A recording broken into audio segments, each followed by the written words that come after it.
Hare Krishna. Dear devotees, Hare Krishna, please accept my humble obeisances and all glory to Srila Prabhupada. Today, I will try to brief the second chapter of Bhagawad Gita within the time limit given to me. Om Jnana Timradasya Jnana Jana Shalakaya Chakshurmini Thamena Tasmai Shri Gurave Namaha. At the end of the first chapter, Arjuna did not want to fight. That was because of compassion.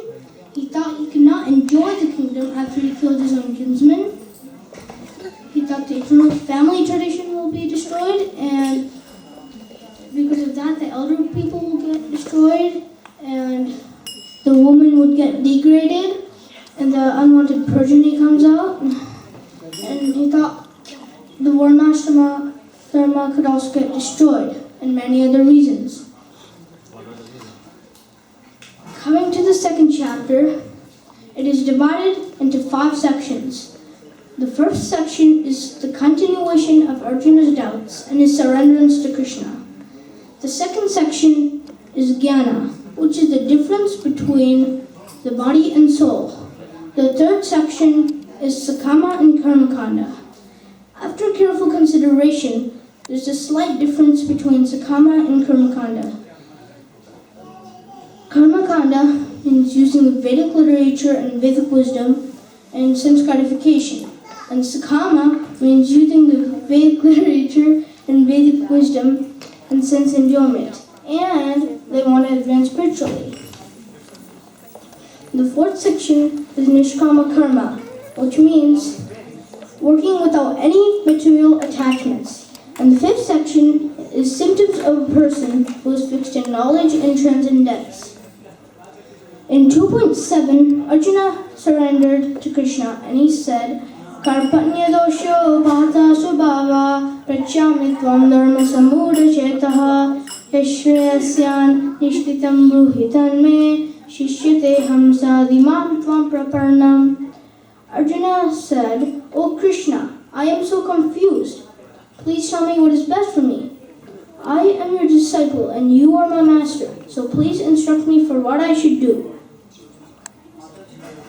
And then Arjuna used the word praparnam, which means total surrenders. Then Krishna immediately became a spiritual master and started speaking about the body and soul. And he said, Arjuna, those who are wise lament neither for the living nor for the dead. Never was there a time where you did not exist, I did not exist, or all of these kings did not exist. And he said, Dehinosmin yata dehe komaram yavvanam jara tada dehantara praptir lidastatra namukhyati. As the embodied soul continuously passes in the body from boyhood to youth to old age and goes to another body at the time of death. A sober person is not bewildered by such a change. Krishna used the word dhira, which means a sober person. And a sober person is a person with perfect knowledge of the constitution of the soul, super soul, and nature, both material and spiritual. And Krishna said, Masras parshastu konteya sitoshna sukadukadaha agampaino nityas tamstitiksha bharata. Happiness and distress comes and goes, just like the summer and winter seasons. Summer comes and summer goes, winter comes, winter goes, etc. And same for happiness and distress. Happiness comes and happiness goes. Distress comes and distress goes, and etc. One should learn to tolerate both happiness and distress without being disturbed. And a person who is steady in both happiness and distress will certainly become liberated. And the material body, which is perishable, is sure to come to an end. But for the soul, there's no birth, there's no death. The soul is unborn, eternal, primeval, and ever-existing. The soul does not die when the body dies. And the soul pervades the entire body. And the symptom of a soul is consciousness. Material body minus consciousness equals death. Krishna also said, Vasamsi jirnani yada vihaya navani grihanati naroparani tada sharirani vihaya jirnani anyani samvati navani dehi. As a person puts on new garments and gives up old ones, similarly the soul accepts new bodies and gives up old and useless ones. Now I will tell you two amazing facts about the soul. One of them is the measurement of the dimension of the soul. It is confirmed in the Shvetavatar Upanishad. Bala Grishata Bhagasya Satakta Kalpatasya Cha Bhago Jivasa Vigneya Sachinantyaya Kalpate. If you take one end of the hair and you cut it into 100 pieces, and you take one of those pieces and you again cut it into 100 pieces, each one of those pieces is the measurement of the dimension of the soul. Krishna also said the qualities of the soul. Nainam chindanti shashrani, nainam dahati pavakaha, nachainam kvedayanti apo, nasosayati marataha. The soul cannot be cut into pieces by any weapon, and the soul cannot be burnt by fire. The soul cannot be motioned by water, and the soul cannot be withered by the wind. The soul is unbreakable, nobody can break it. The soul is immutable, nobody can change it. The soul is insoluble, nobody can melt it. And the soul is invisible, nobody can see it. The soul is also inconceivable, nobody can know it by any experiment. And the soul is also immovable, nobody can move it. And then Krishna said, Jata sihi dhruvamutyar dhruvam janmanutasya cha tasmadapadi hariyade natvam sojitamarhasi. If a person takes birth, he is sure to die. And if a person dies, he is sure to take birth again. So don't grieve, Arjuna. Do your religious duty as a Kshatriya and do not neglect your duty. If you neglect your duty, you will incur sin, and people will talk about your infamy. And for a respectable person, dishonor is worse than death. If you win on the battlefield, you will enjoy the earthly kingdom. And if you die in the battlefield, you will go to the heavenly planets. Do the fighting for the sake of fighting, without loss or gain, victory or defeat, and happiness or distress. If you do so, you won't incur any sin. Krishna also said, Vivasayatmika buddhireke kudunandana bhavshakainanantasya buddhayo vivasayinam. If a person uses their intelligence in Krishna consciousness, they are resolute in purpose, and their aim is only one, which is Krishna. But a person who is not using their intelligence in Krishna consciousness, their intelligence is many-branched. And Krishna also said, men with small knowledge get attracted to the flowery words of Vedas, which recommend fruitive activities like good birth, good power, become rich, elevation to the heavenly planets, and others. Krishna also said, Bhogeshwarya prashaktanam taya pahrita chetasam vivasayatmika buddhir samadona vidiyate.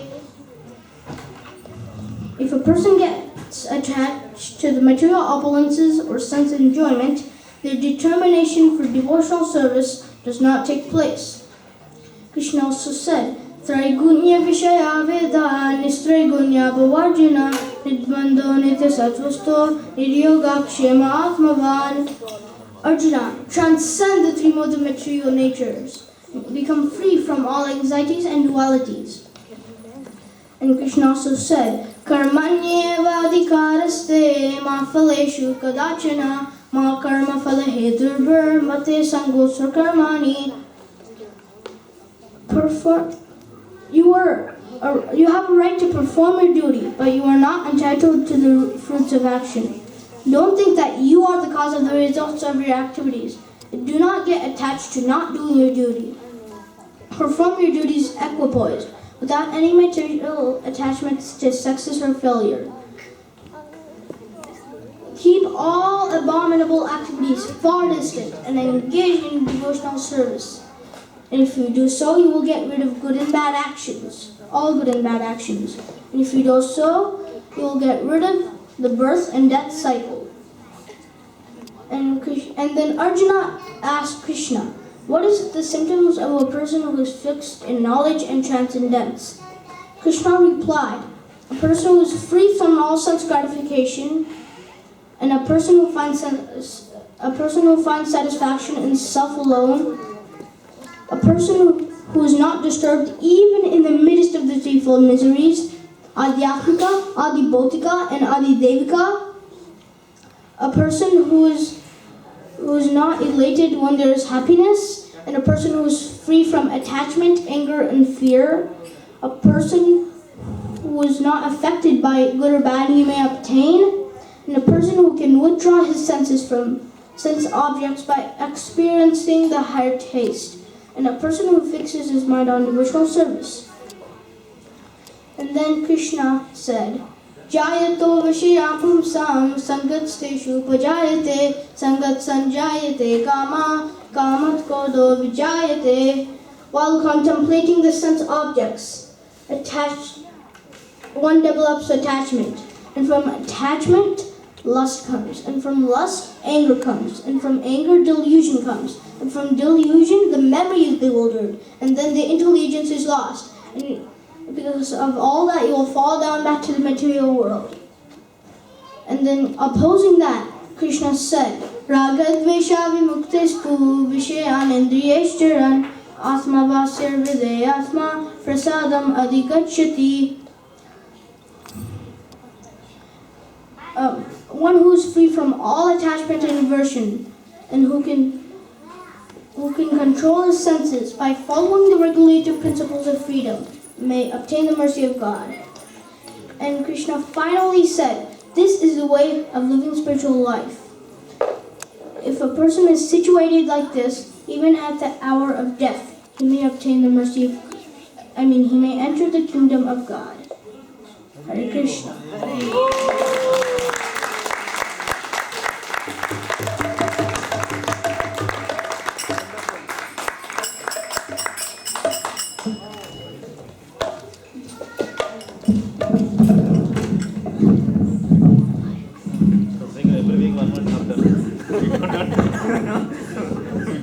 Thank you so much.